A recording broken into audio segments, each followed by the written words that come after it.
Hello दोस्तों, नमस्कार। स्वागत है आप सभी का गुरुजी स्टडी प्लान यूट्यूब चैनल पर। और दोस्त, आप सब कैसे हैं?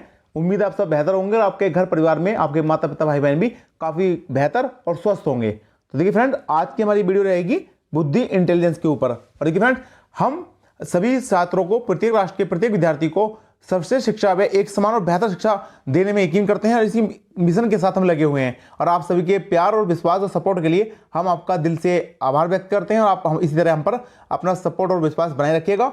और फ्रेंड, इसी तरह हम आपको डेली बेसिस पर आपको स्टडी मटेरियल प्रोवाइड करते रहेंगे, बेहतर क्वालिटी का और बेहतर रूप से।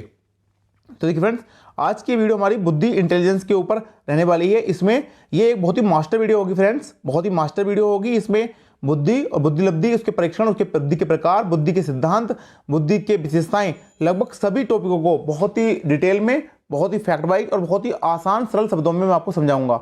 और फ्रेंड्स, मैं इस बात की आपको गारंटी देता हूं, इस वीडियो को अगर आपने देख लिया, इस वीडियो को देखने के बाद आपको जैसे बुद्धि की वीडियो अलग देखनी पड़ती है, आपको बुद्धि लब्धि की वीडियो के लिए आपको अलग चैनल पर जाना पड़ता है या अलग चैप्टर खोलना होता है, आपको फिर ना ही किसी अलग चैनल पर जाना होगा और ना ही आपको अलग किसी की वीडियो देखनी होगी। इस वीडियो को मैंने पूरा एक कंप्लीट पैकेज के रूप में आपके लिए तैयार किया है और इस वीडियो को मैं आपको बहुत ही बेहतर तरीके से आपके सामने प्रस्तुत करने जा रहा हूं। और फ्रेंड्स देखिए, वीडियो शुरू करने से पहले मेरी आप सबसे रिक्वेस्ट है कि मेरे साथ अपने नोट्स जरूर बनाइएगा। देखिए फ्रेंड्स, आपके नोट्स ही आपके एग्जाम में सबसे ज़्यादा आपके बेनिफिशियल होंगे, आपके सबसे बड़े हेल्पर, आपके सबसे फ्रेंड आपके एग्जाम टाइप में आपके नोट्स ही होंगे। मोटी मोटी किताबें, मोटी मोटी बड़ी बड़ी वीडियो, घंटों की वीडियो आप एग्जाम टाइप में नहीं देख सकते। आपके बनाए हुए short and quick and most valuable notes ही आपके सबसे ज़्यादा यूजफुल होंगे। तभी आप अपनी जॉब को, जो आपने ड्रीम देखा है, आपके घर वालों ने, माता पिता ने, आपके भाई बहन ने, जो भी आपके साथ जुड़ा हुआ है, और हम भी आपके साथ जुड़े हुए हैं, तो सभी का ड्रीम पूरा करना है आपको। तो इसलिए अपने नोट्स बेहतर करके, मेंटेन करके चलिएगा।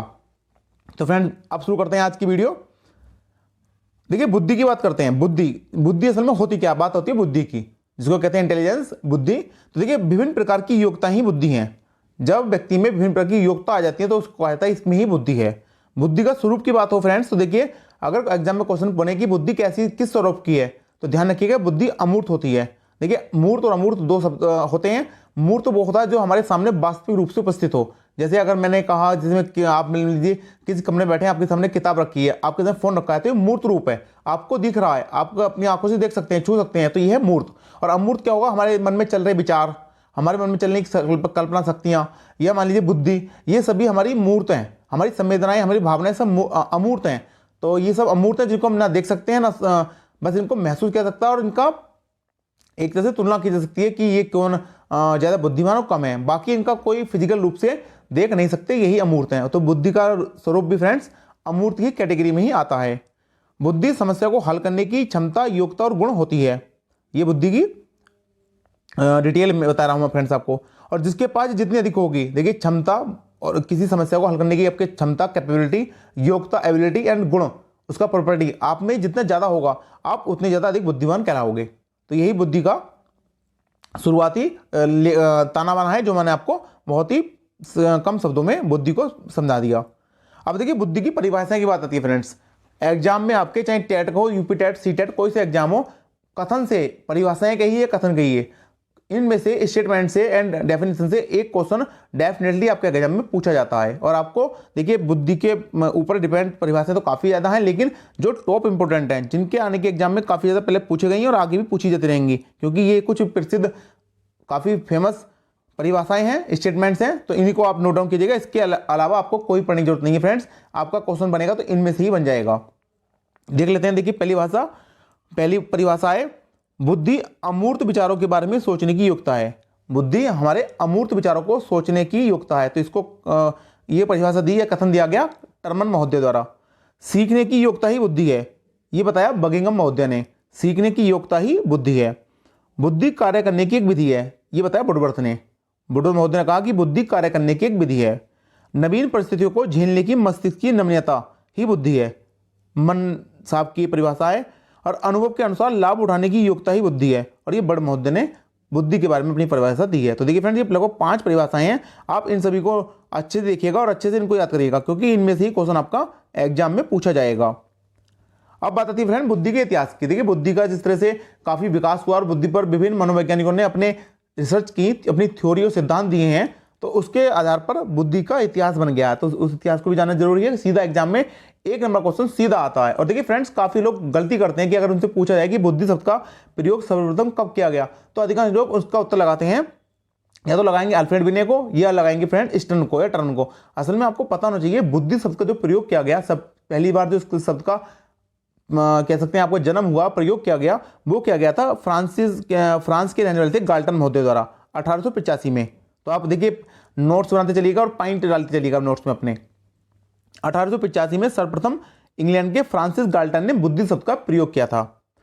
और देखिए 1890 में कैटल ने पेंसिल्वेनिया यूनिवर्सिटी में मेंटल टेस्ट एंड मैनेजमेंट, देखिए नाम जोर ध्यान रखिएगा, पुस्तक का काफी शुरुआती पुस्तक है और काफी ज्यादा इंपॉर्टेंट पुस्तक है। Mental test and management, Hindi में बोले तो मानसिक परीक्षण एवं मापन नामक पुस्तक का प्रकाशन किया था। और इसी पुस्तक में कैटल महोदय ने मानसिक परीक्षण का प्रयोग किया था। देखिए फ्रेंड, मैं आपको इस तरह से आपको समझाऊंगा कि आपको एक स्टोरी के रूप में आपको मैं इसको याद करा दूंगा। आप देखिए इस तरह समझे चलिए कि सबसे पहले जब बुद्धि की शुरुआत होती है, बुद्धि शब्द का बात आती है, तो बुद्धि शब्द की 1885 में गाल्टन महोदय ने बुद्धि शब्द का प्रयोग किया। गाल्टन महोदय ने बुद्धि शब्द का प्रयोग किया। उसके बाद 1890 में आते हैं कैटल महोदय, जिन्होंने अपनी एक पुस्तक लिखी mental test and mental test and management. उस पुस्तक में उन्होंने मानसिक परीक्षण शब्द का प्रयोग किया। तो इन दोनों ही शब्दों को ध्यान रखिएगा, बुद्धि शब्द और मानसिक परीक्षण शब्द। उसके बाद आप फ्रेंड आती है कहानी 1905 पर। 1905 में सबसे पहला बुद्धि परीक्षण, देखिए मानसिक परीक्षण शब्द का प्रयोग किया था कैटल महोदय ने मैंने आपको बताया 1890 में कैटल महोदय ने, और 1885 में बुद्धि शब्द का प्रयोग किया गया।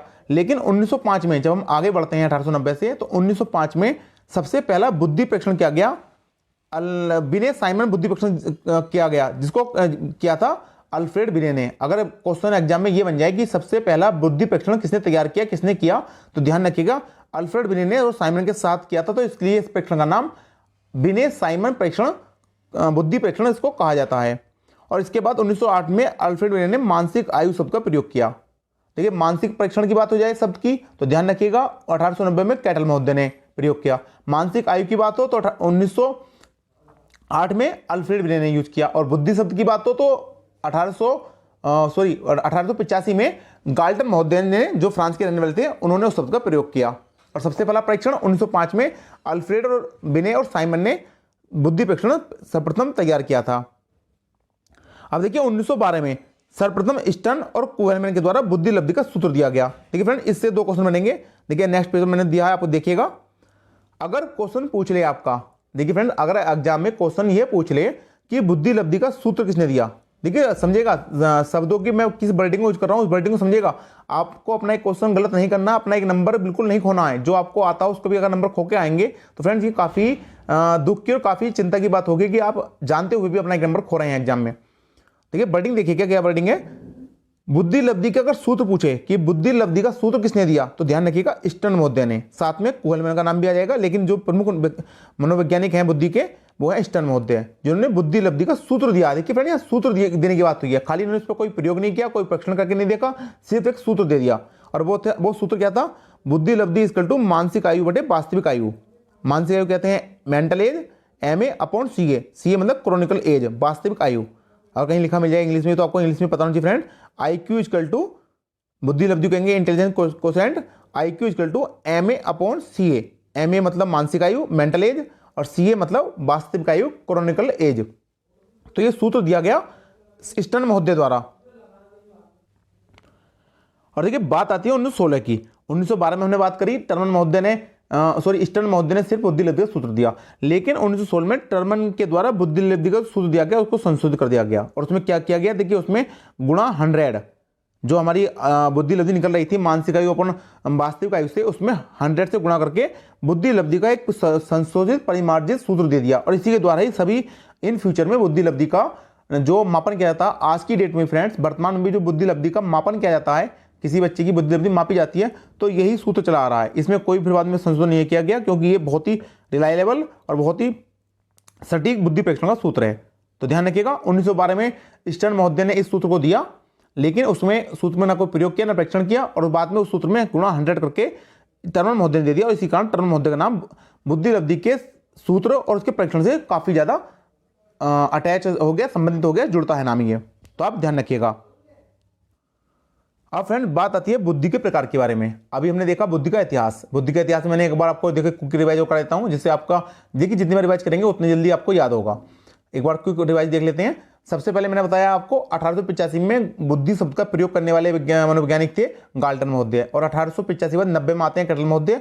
कैटल महोदय अपनी पुस्तक लिखते हैं जिसका नाम था फ्रेंड, मैं भी देख लेता हूँ एक बार जरा, मैंने गलती कर दी बोलने में, उसमें अगर मैं मेजरमेंट नहीं management, mental test and management, इस पुस्तक में इन्होंने कैटल महोदय ने क्या किया, मानसिक परीक्षण शब्द का प्रयोग किया।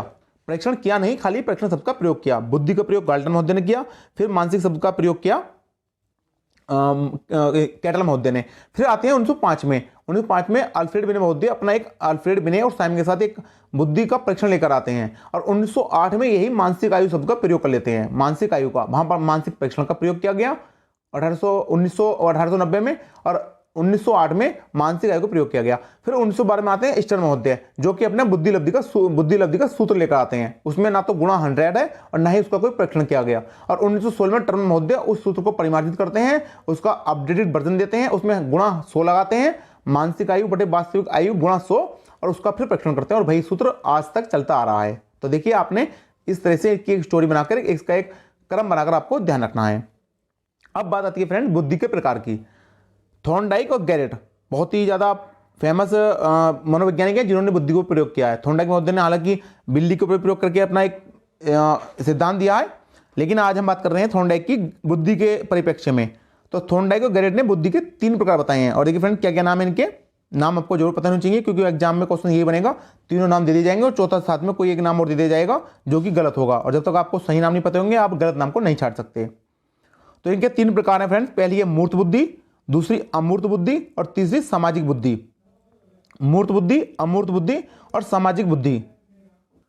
मूर्त बुद्धि आप जानते ही हैं, मूर्त बुद्धि क्या नाम है, जिसको हमें सामने स्पष्ट रूप से दिखाई दे, अमूर्त जो दिखाई ना दे, और सामाजिक जो सामाजिक रूप से होती है। देखिए हालांकि इनके थोड़े डिटेल में आगे लिखी है, उसको देख लेते हैं।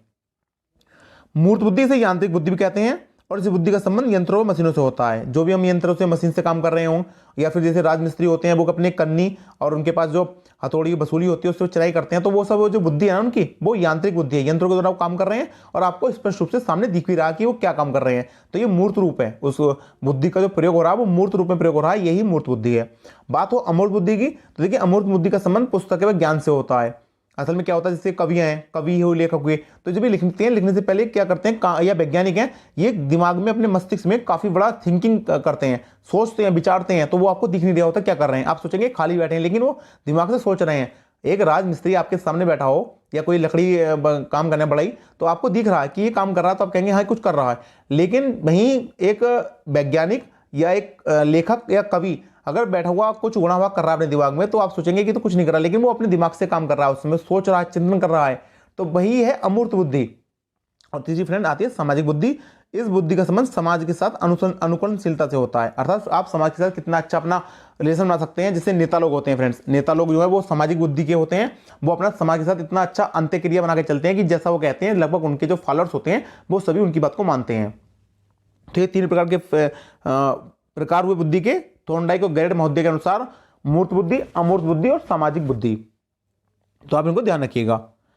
अब देखिए फ्रेंड्स सिद्धांत की बताती है वो। अब आ जाते हैं हम सिद्धांत पर। बुद्धि के प्रकार देखे हमने, अब आते हैं सिद्धांत। देखिए बुद्धि के सिद्धांत में काफी नाम है सिद्धांत के, लेकिन मैंने काफी जो इंपॉर्टेंट है उनको लिया है। और देखिए एग्जाम में क्वेश्चन इनसे ही पूछा गया, अब तक जितनी बार पूछा गया इनसे ही पूछा गया, और आगे भी इनसे ही पूछे जाने की संभावना पूरी है। आप तो इन सिद्धांत को आप एक मत छोड़िएगा, अन्य आप पढ़ें या ना पढ़ें वो तो आपके ऊपर डिपेंड करता है कि अगर आपको लगता है एक्स्ट्रा भी आपको कुछ चाहिए तो आप पढ़ सकते हैं।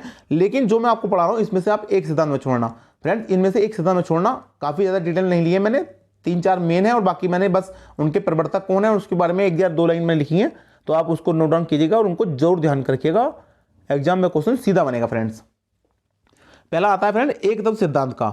तो ये अल्फ्रेड विलियम महोदय ने दिया 1911 में, और इन्होंने एक तत्व बताया सामान्य तत्व। इनके अनुसार ये कहना यह था इस सिद्धांत के अनुसार कि जो सभी मनुष्य हैं, सभी मनुष्यों में एक ही प्रकार की बुद्धि पाई जाती है, चाहे वो आदमी लेखक हो, कवि हो, लकड़हारा हो, बढ़ई हो, पेंटर हो, बैंकर हो, राष्ट्रपति, प्रधानमंत्री हो, कोई भी हो, किसी भी पद पर हो, सब में एक ही रूप से एक ही तत्व होता है बुद्धि का, और एक ही समान प्रकार की बुद्धि पाई जाती है। और ये इनका सिद्धांत हालांकि काफी ज्यादा आलोचनात्मक सिद्धांत रहा। काफी ज्यादा अन्य मनोवैज्ञानिकों ने इसकी काफी आलोचना की कि ऐसा नहीं है, ये गलत सिद्धांत है, ऐसा संभव ही नहीं कि सभी लोगों में एक ही प्रकार की बुद्धि पाई जाए। तो इसलिए इसका नाम निरंकुशवादी सिद्धांत भी कहा गया, इसीलिए इसको निरंकुशवादी सिद्धांत भी कहा गया। दूसरा है फ्रेंड द्वितत्व सिद्धांत। तो देखिए इसके प्रवर्तक हैं स्पीयरमैन। अगर चाहे क्वेश्चन पूछे द्वितत्व या त्रितत्व, दोनों ही प्रवर्तक रहेंगे स्पीयरमैन। वो देखिए बताता हूं मैं आपको कैसे रहेंगे। देखिए आप ध्यान रखिएगा, द्वितत्व की बात हो तो स्पीयरमैन बुद्धि के द्वितत्व सिद्धांत के प्रवर्तक हैं। इन्होंने बुद्धि के 2 तत्व बताए थे। एक बताया था सामान्य तत्व जिसको कहते हैं जी फैक्टर, जनरल फैक्टर, और एक बताया विशेष तत्व जिसको कहा जाता है स्पेशल फैक्टर या स्पेसिफिक फैक्टर, एस फैक्टर। जो हमारा सामान्य तत्व होता है वे जन्मजात होता है, और दूसरा जो हमारा विशेष तत्व वो अर्जित किया जाता है। हम अपने कौशलों द्वारा उसको अर्जित करते हैं, उसको ही स्पेसिफिक फैक्टर इनके द्वारा नाम दिया गया। अब बाद में स्पीयरमैन द्वारा अपने द्वितत्व सिद्धांत में एक अन्य तीसरा तत्व समूह तत्व भी जोड़ दिया गया, जिसको इन्होंने जीएस फैक्टर नाम दिया। एक जी फैक्टर, एस फैक्टर, इनका 2 तत्व हो गए, तीसरा फैक्टर इनका जीएस फैक्टर, जिसके बाद इनके अब 3 तत्व हो जाएंगे सिद्धांत में। तो इन्होंने अपने सिद्धांत को बाद में संशोधित किया और सिद्धांत का नाम दिया बुद्धि का त्रितत्व सिद्धांत। तो ये इनका द्वितत्व की बात हो फ्रेंड्स या त्रितत्व की, दोनों ही स्थिति में आपका जो आंसर होगा वो प्रवर्तक में स्पीयरमैन महोदय का नाम ही आपका आंसर होगा। अब बात आती है बुद्धि के अन्य बहुकारक सिद्धांत की। देखिए बुद्धि का एक और सिद्धांत है बहुकारक सिद्धांत। थॉर्नडाइक महोदय इसके प्रतिपादक हैं। थॉर्नडाइक महोदय ने बताया व्यक्ति जितनी भी मानसिक क्रिया करता है उतनी ही प्रकार की बुद्धि उसके अंतर्गत पाई जाती है। व्यक्ति जिस तरह की मानसिक क्रिया, देखिए व्यक्ति फिल्म देख रहा है तो वो एक अलग बुद्धि के द्वारा फिल्म देख रहा है। अगर वो लिख रहा है तो उसको वो एक बुद्धि का अन्य प्रकार के द्वारा लिख रहा है। साइकिल चला रहा है तो उसको वो अन्य दूसरी तरह की बुद्धि का प्रयोग करके साइकिल चला रहा है। अगर वो कोई घर में फैसले ले रहा है किसी मुद्दे पर तो वो अन्य बुद्धि का योग करके अपना फैसले ले रहा है। तो इन्होंने बताया कि बुद्धि एक तरह की नहीं होती, जो बात अल्फ्रेड मेरे महोदय ने कही थी 1911 में एक तत्व सिद्धांत में कि सब में बुद्धि एक ही प्रकार की पाई जाती है, इस बात का इन्होंने बिल्कुल उसका विरोध किया। उल्टा बताया कि एक प्रकार की बुद्धि नहीं होती, बहुत प्रकार की बुद्धि होती है। जिस तरह का काम करते हैं, जिस तरह का व्यक्ति होता है वो उस तरह की बुद्धि रखता है। तो अनेक प्रकार बुद्धि के इन्होंने बताए। और देखिए थॉर्नडाइक के इसी बुद्धि के सिद्धांत को बालू का सिद्धांत भी कहा जाता है या परमाणुवाद का सिद्धांत। ध्यान रखिएगा नाम, दोनों नाम पूछे गए हैं फ्रेंड काफी बार कि बालू का सिद्धांत किनके सिद्धांत कहा जाता है, तो थॉर्नडाइक महोदय के, या बालू का सिद्धांत का ही नाम अन्य नाम बहुकारक सिद्धांत है, या बहुकारक अन्य सिद्धांत का नाम अन्य नाम परमाणुवाद सिद्धांत है, या बालू के सिद्धांत का अन्य नाम परमाणुवाद का सिद्धांत है। क्वेश्चन कैसे पूछा जाए आप ध्यान रखिएगा कि बालू का सिद्धांत, परमाणुवाद का सिद्धांत या बहुकारक सिद्धांत, तीनों ही थॉर्नडाइक महोदय का सिद्धांत है और एक ही बात है तीनों की। अब बालू सिद्धांत को क्या कहते हैं, इन्होंने बताया कि जिस प्रकार से बालू एक महीन महीन कणों से होती है ना, बहुत छोटे छोटे कण होते हैं और एक कणों का ढेर होता है बालू, तो बालू की तरह की हमारे बुद्धि पाई जाती है। हमारे यहाँ भी दिमाग में बुद्धि बालू के कणों की तरह हजार लाखों तरह की बुद्धि है। हम जिस तरह काम कर रहे होंगे उसी तरह की बुद्धि हम अपने उपयोग में लाते हैं। तो इसीलिए इनको बालू का सिद्धांत या परमाणु, जैसे एक किसी वस्तु में परमाणु होते हैं, पहले अणु फिर परमाणु होते हैं, तो जितने तरह के परमाणु पाए जा रहे हैं उतने ही तरह की बुद्धि हमारे मस्तिष्क में पाई जाती है। समूह तत्व सिद्धांत बुद्धि का एक अन्य सिद्धांत है, समूह तत्व सिद्धांत। इसके प्रवर्तक हैं थ्रस्टन महोदय, 1938 में सिद्धांत दिया गया। और इन्होंने किस पुस्तक में दिया, primary mental ability, primary mental ability, प्राथमिक मानसिक योग्यता इनकी पुस्तक है, जिसमें इन्होंने ये समूह तत्व सिद्धांत फ्रेंड्स में दिया था। और इन्होंने बुद्धि के कुल 13 तत्व बताए, जिसमें 7 प्रमुख तत्व इन्होंने बताए थे। तो आपको बस इतना ही ध्यान रखना है कि इनके समूह तत्व सिद्धांत के प्रवर्तक कौन है और इन्होंने किस सिद्धांत किस सन में दिया और किस पुस्तक में दिया। तो आपको इतना ही ध्यान रखना है, बाकी आप इसमें ज़्यादा डिटेल जाने की आपको जरूरत नहीं है। अब देखिए बुद्धि के कुछ अन्य सिद्धांत हैं। ये तो हमने इससे पहले एक तत्व, द्वितत्व, बहुकारक सिद्धांत, त्रितत्व सिद्धांत, आपके समूह तत्व सिद्धांत सब देखे, थोड़ी डिटेल में देखे। लेकिन इसके अलावा देखिए कुछ सिद्धांत ऐसे हैं जिनसे बस सीधा सीधा 1 नंबर का क्वेश्चन बनेगा। बस क्वेश्चन ये पूछा जाएगा कि तरल ठोस बुद्धि सिद्धांत के प्रवर्तक कौन है, या बहुबुद्धि सिद्धांत के प्रवर्तक कौन है, पदानुक्रमिक सिद्धांत के प्रवर्तक कौन है। तो सीधा उसके 4 विकल्प होंगे, आपको एक राइट विकल्प अपना सेलेक्ट करके आपको टिक कर देना और अपना 1 नंबर गेन कर लेना है। तो आप इनके नाम जरूर ध्यान रखिएगा। अगर बात हो फ्रेंड तरल ठोस बुद्धि सिद्धांत की, तो ये दिया कैटल महोदय ने। विकासात्मक सिद्धांत की बात हो बुद्धि की, तो जीन पियाजे महोदय ने सिद्धांत दिया है।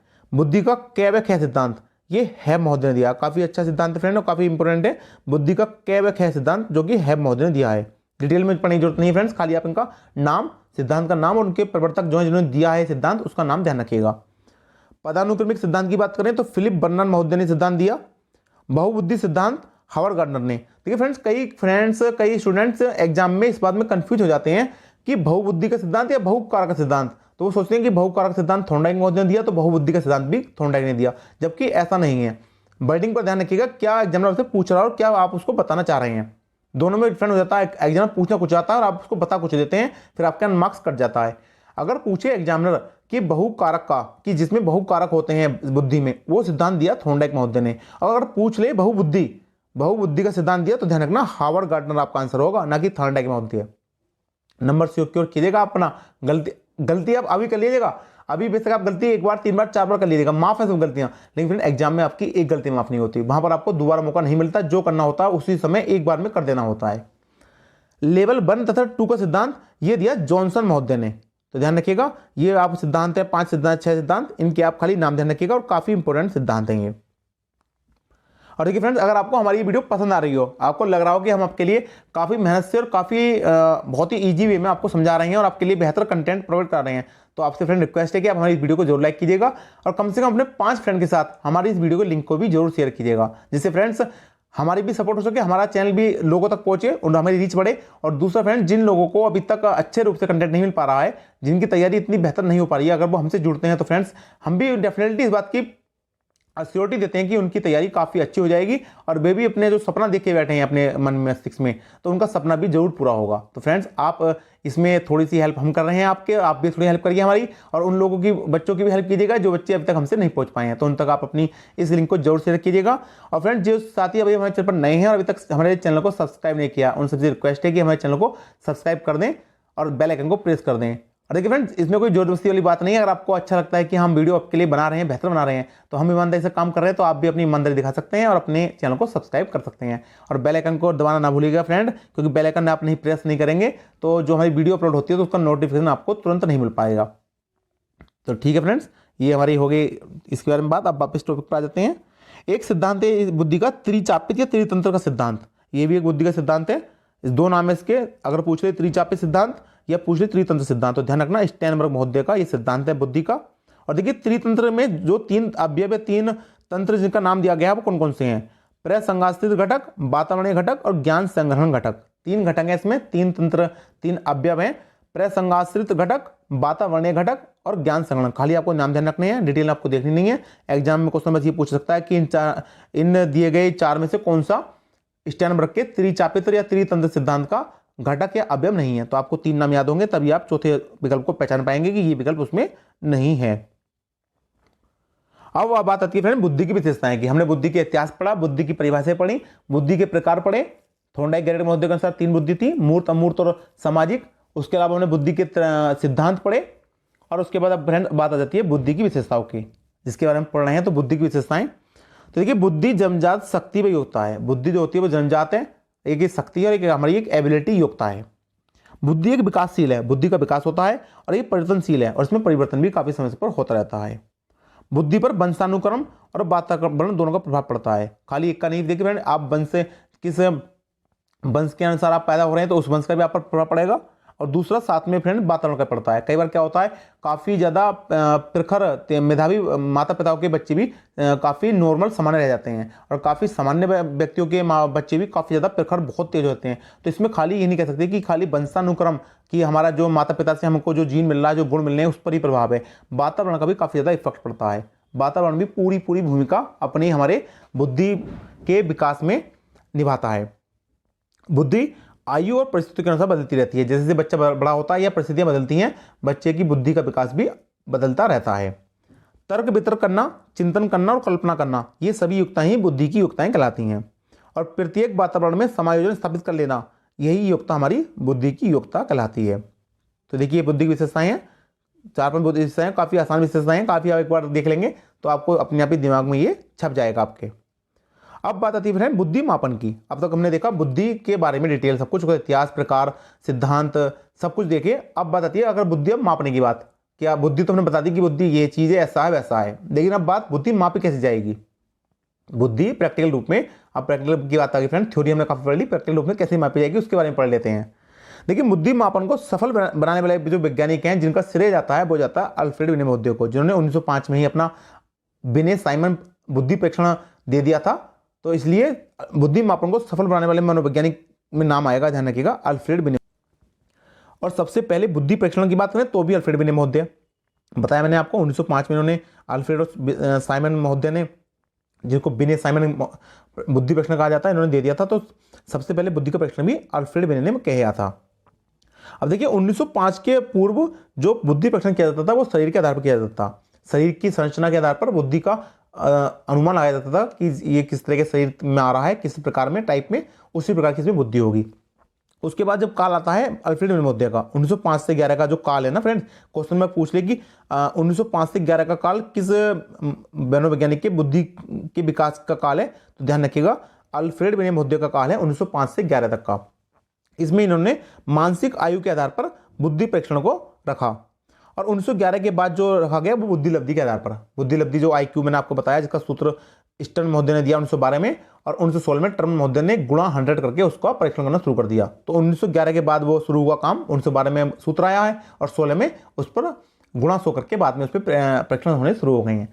तो 1911 के बाद का जो हमारा काल है वो बुद्धि लब्धि के आधार पर है। तो ये आप ध्यान रखिएगा 1905 के पूर्व शरीर के आधार पर, 1905 से 11 के मध्य मानसिक आयु के आधार पर अल्फ्रेड विनय महोदय का काल रहा, और 1911 के बाद जब अल्फ्रेड विनय महोदय की मृत्यु हो गई तो उसके बाद ये बुद्धि लब्धि के आधार पर ये परिवर्तित हो गया।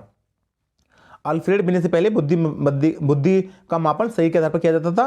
विनय जी की मृत्यु के बाद बुद्धि लब्धि सूत्र अस्तित्व में प्रयोग में आया और शरीर के आधार पर सबसे पहले बुद्धि का मापन, देखिए जो शरीर के आधार पर मापन किया जाता था बुद्धि का, तो सबसे पहले बुद्धि का मापन किया था लेवेस्टर महोदय ने। ये नाम ध्यान रखिएगा कि अगर पूछ ले कि शरीर के आधार पर जो बुद्धि का मापन किया जाता है तो वो क्या था, लेवेस्टर महोदय द्वारा। अब देखिए फ्रेंड बात आती है बुद्धि लब्धि का क्या स्तर होता है और क्या उसकी स्थिति होती है। कभी कभी एग्जाम में क्वेश्चन पूछा जाता है और देखिए इसमें जो क्वेश्चन पूछा जाएगा वो ये ज़्यादा पूछा जाता है आपका 100 से 110 का।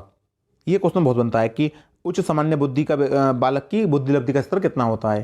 तो इसको तो आप बिल्कुल नोट के लीजिएगा कि उच्च सामान्य बुद्धि जो होती है, जो एक तरह से जनरल कह सकते हैं कि सामान्य रूप से बच्चों में पाई जाती है, तो वो होती है आपकी 100 से 110 के बीच के बुद्धि लब्धि का स्तर।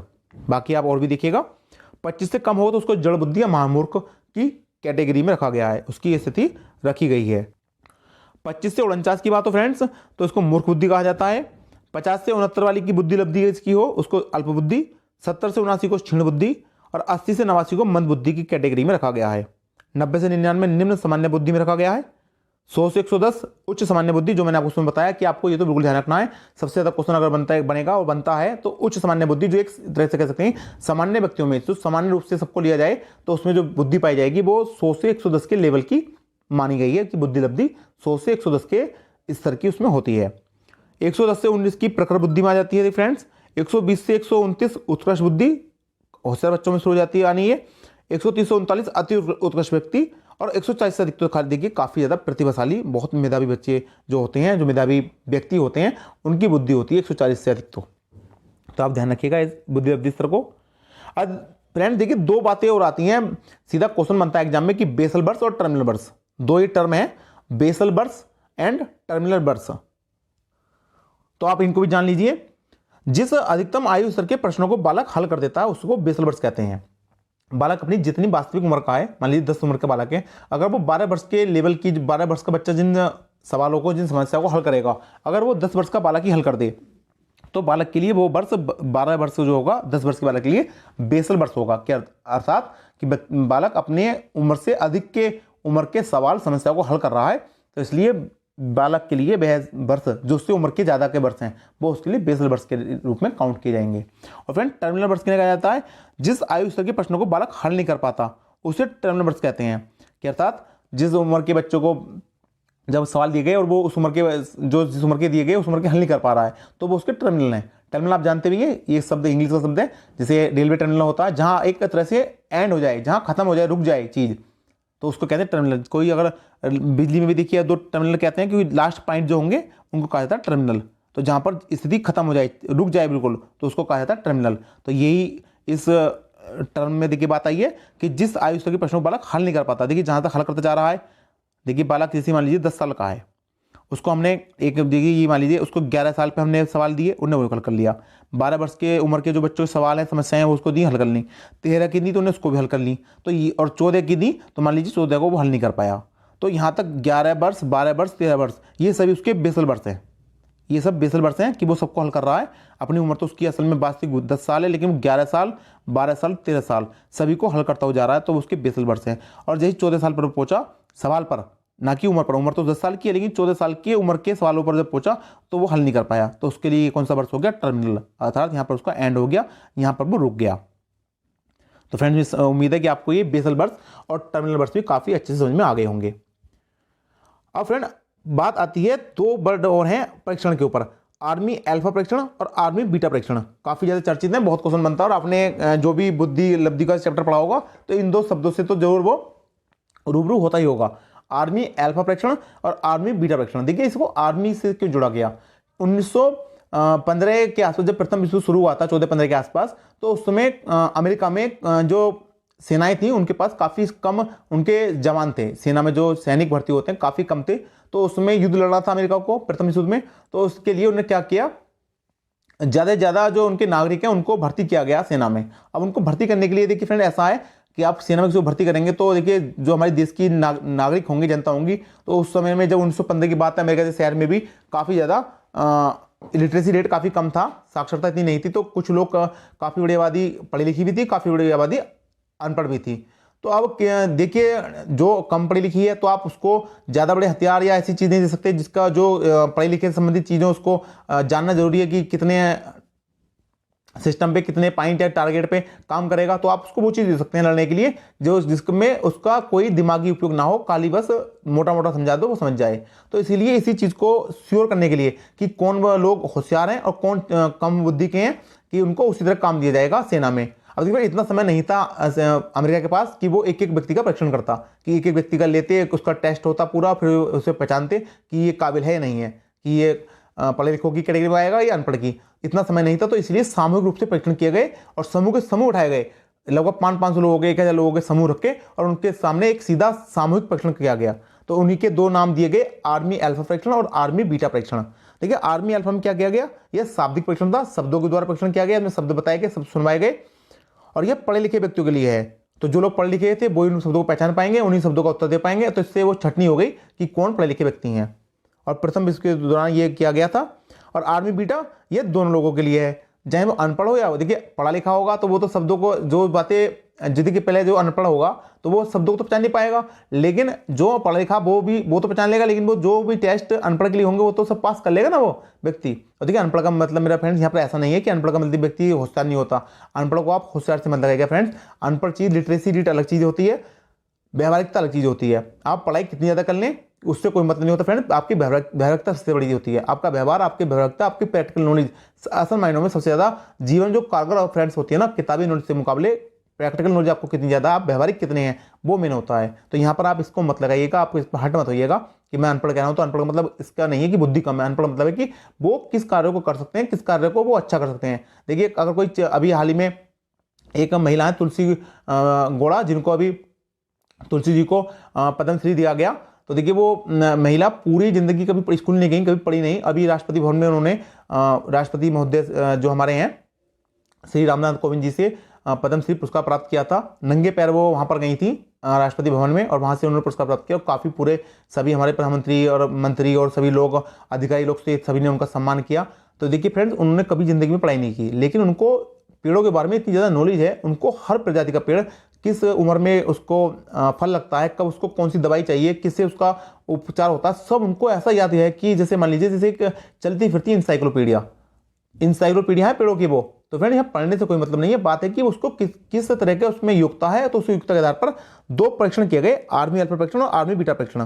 तो ये दोनों परीक्षण बुद्धि के आधार पर थे, इसलिए इनका नाम काफ़ी ज़्यादा आता है और ये एग्जाम में हमारे बुद्धि से संबंधित टॉपिक में कवर किए जाते हैं। अब एक नाम हो रहा है फ्रेंड भूल भुलैया बुद्धि परीक्षण।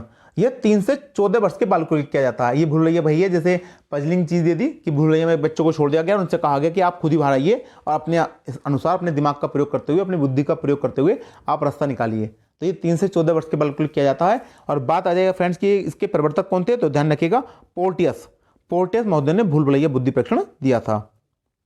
तो फ्रेंड्स ये हमारी आज की बुद्धि लब्धि और बुद्धि के ऊपर की वीडियो थी। टॉपिक हमने बहुत ही डिटेल में बहुत फैक्ट वाइज कवर किया, और मैं उम्मीद करता हूँ फ्रेंड्स ये आपको वीडियो बहुत ही अच्छी भी लगी होगी, साथ साथ बहुत ही आसानी से समझ में आई होगी।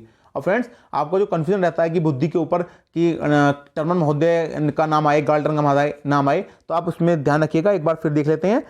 शुरुआत होती है 1885 से गाल्टन महोदय ने बुद्धि शब्द का प्रयोग किया था। 1890 में कैटल महोदय आ गए, पेंसिल्वेनिया यूनिवर्सिटी के थे, इन्होंने अपनी पुस्तक लिखी। उस पुस्तक में इन्होंने बताया कि मानसिक जो परीक्षण है उस शब्द का प्रयोग किया। 1905 में अल्फ्रेड बिने महोदय आए। अल्फ्रेड बिने महोदय ने क्या बताया कि बुद्धि का साइमन बिने परीक्षण, इन्होंने बुद्धि का परीक्षण दिया।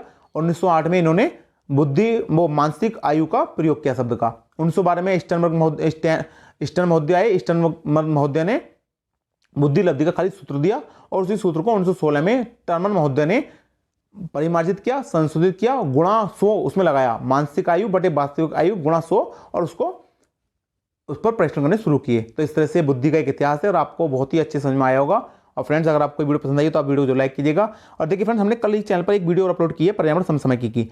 पर्यावरण EVS एनवायरमेंट से संबंधित वीडियो है, समसामयिकी इसमें साथ जोड़ा गया है, क्योंकि पर्यावरण के से बनने वाले जो भी करंट से क्वेश्चन है उन सभी को इस वीडियो में बहुत ही बढ़िया करके अपडेट किया गया है। आप इस वीडियो को जरूर देखिएगा, बहुत ही बेहतरीन वीडियो है। तो फ्रेंड्स, आज की वीडियो का हिसाब करते हैं। और अगर आपको हमारी इस वीडियो की PDF फाइल डाउनलोड करनी हो तो आप हमारे टेलीग्राम चैनल से जुड़ जाइए। टेलीग्राम चैनल की लिंक हमारी इसी वीडियो के डिस्क्रिप्शन बॉक्स में दी गई है, तो आप उस पर जाकर हमारे टेलीग्राम चैनल से जुड़ जाइए। और फ्रेंड, मिलते हैं आपसे नेक्स्ट अन्य अदर टॉपिक में। तब तक के लिए गुड बाय, जय हिंद, जय भारत।